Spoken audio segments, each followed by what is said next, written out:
It's 6 p.m. time for the news bulletin on Channel 2. I am Basmataha, and starting off with the main headlines of the day. Welcome back. The news in full. President Abdel Fattah el-Sisi today stressed Egypt's keen interest in providing full support to all international and regional efforts aiming to restore calm in the Eastern Democratic Republic of Congo. The president made these remarks as he held a phone call with Rwandan President Paul Kagame, saying that reaching a political settlement to the unfolding conditions in the African country was necessary to regain the peace and security of the entire region.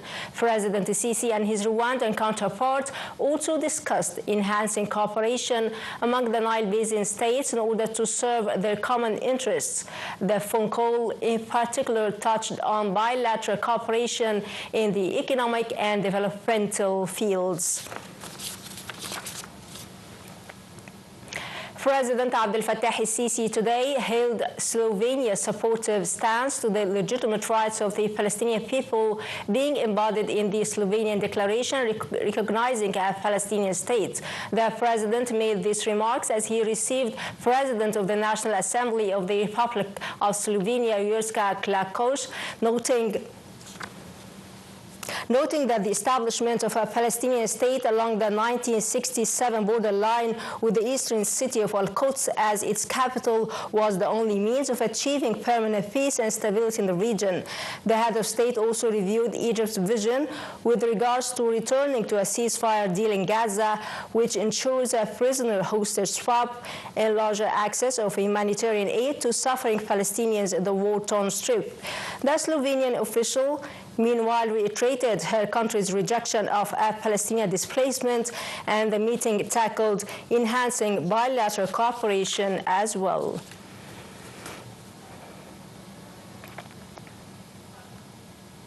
President Abdel Fattah el-Sisi today threw Egypt's heavy weight behind the Arab Parliament efforts in such an exceptional circumstances that the Arab world is witnessing. The president made these remarks in a meeting with Speaker of the Arab Parliament, Mohammed El-Yamahi, where he lauded the pan-Arab body being a platform for dialogue on serving the Arab people's interests. The top Arab lawmaker, meanwhile, said he is looking forward to a wider cooperation with Egypt on joint Arab preoccupation, hailing the pioneering role of its political leadership and people in preserving the national Arab security. El-Yamahi praised Egypt's efforts for resuming the implementation of a ceasefire deal in Gaza, granting the release of hostages and captives and allowing the access of sufficient amounts of humanitarian aid to the devastated Palestinian enclave. Prime Minister Mustafa Madbouli extended greetings to Pope Tawadros II, Pope of Alexandria, and Patriarch of St. Mark Cathedral and all Egyptian Copts on Easter. The greetings came as the Prime Minister addressed a press conference after a weekly cabinet meeting to review the outcome of President Abdel Fattah el-Sisi's meeting with Qatari and Kuwaiti businessmen as part of his recent Gulf tour. Earlier, the Prime Minister reviewed a number of important political, economic, and social files as he chaired the cabinet meeting. Dr. Mustafa Madbouli also reviewed a number of important topics, including the outcome of his recent tour at Asyut, Ismailia, and the new Alamein city. The meeting also discussed presidential directives to provide all needs of citizens, in addition to monitoring the market to ensure the availability of basic commodities. Minister of Foreign Migration and Egyptian Expatriates Affairs Badr Abdel-Ati today headed to Algeria. Egypt's top diplomats will be meeting senior Algerian officials on promoting bilateral ties and cooperation. Abdel-Ati will use his visit to also exchange viewpoints and review assessments with the Algerian side on the regional crises and challenges of mutual concern. Pope of Alexandria and Patriarch of St. Mark Cathedral, both Tawadros II, today received greeting cables from senior statesmen on the approach of Easter. In his cable, the General Commander of the Armed Forces, General Abdelmegid Saqr, greeted the Pope, hoping many good and blessed returns of the occasion to all Copts nationwide. On behalf of all lawmakers, Speaker of the House of Representatives, Hanafi Gibali, also offered similar greetings to His Holy See and Egyptian Copts marking Easter.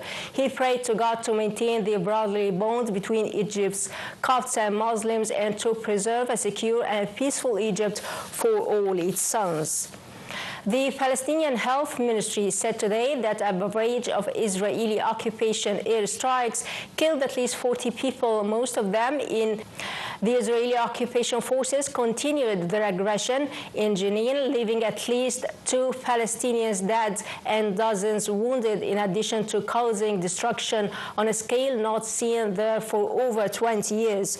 The UN Agency for Palestinian Refugees has said the refugee camp in the occupied West Bank is heading into a catastrophic direction, adding that residents had endured the impossible.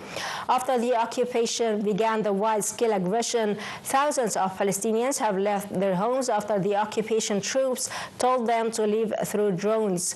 UNRWA, the UN Palestinian Relief Agency, said the demolitions in Jenin undermined the ceasefire reaching Gaza and risk a new escalation.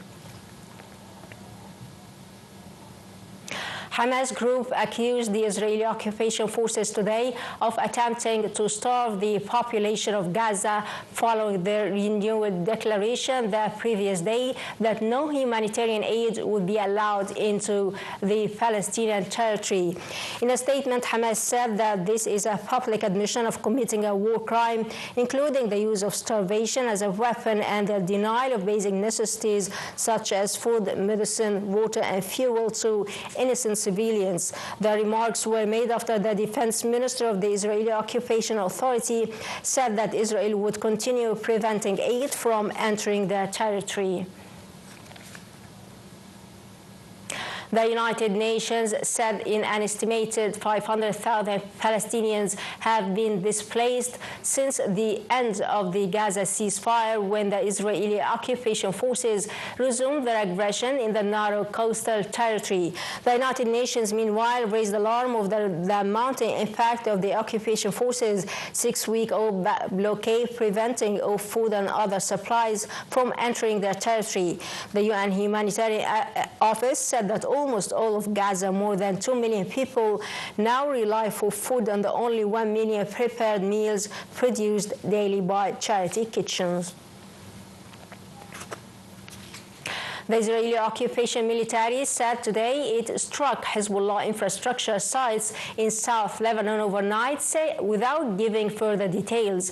The Israeli occupation military said that overnight it targeted Hezbollah infrastructure sites in southern Lebanon, adding that the occupation troops will operate against any attempts by Hezbollah to rebuild or establish a military presence. Despite a November 27 ceasefire that sought to halt more than a year of hostilities by the occupation forces, they have continued to carry out near daily strikes in Lebanon. Ukrainian President Volodymyr Zelensky today urged pressure on Russia to end the 3-year war as his top aides visited Paris for talks with the US and EU officials on the conflict. Meanwhile, at least 10 people were reported killed and dozens wounded as Russia pounded Ukraine with drone strikes and shells. Details follow. Russia's defense ministry said on Thursday that Russian air defense systems destroyed or intercepted 71 Ukrainian drones over 6 Russian regions overnight. Most of the drones were downed in the Kursk region. In a statement, the authorities in Russia's Ivanov region, which is east of Moscow, said the Ukrainian drones had attacked the town of Shchuya, but that no casualties or damage have been inflicted. In its second night in a row, that Shchuya, which is around 1,150 kilometers kilometers from the Ukrainian border has come under attack. The town hosts the base of a Russian missile brigade that Ukraine has blamed for a strike on the city of Sumy on Sunday that killed at least 35 people. Meanwhile, the Kremlin said Thursday that Europe wants to continue war in Ukraine as US and EU officials met in Paris for talks on the conflict.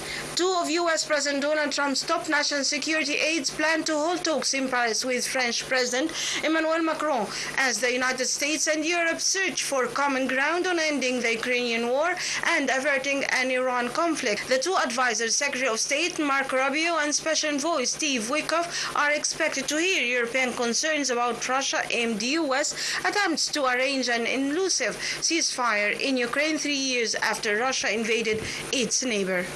Prime Minister Mustafa Madbouli held a meeting to follow up a number of files regarding joint work between the Ministry of Finance and the Ministry of Supply and Internal Trade Ministers.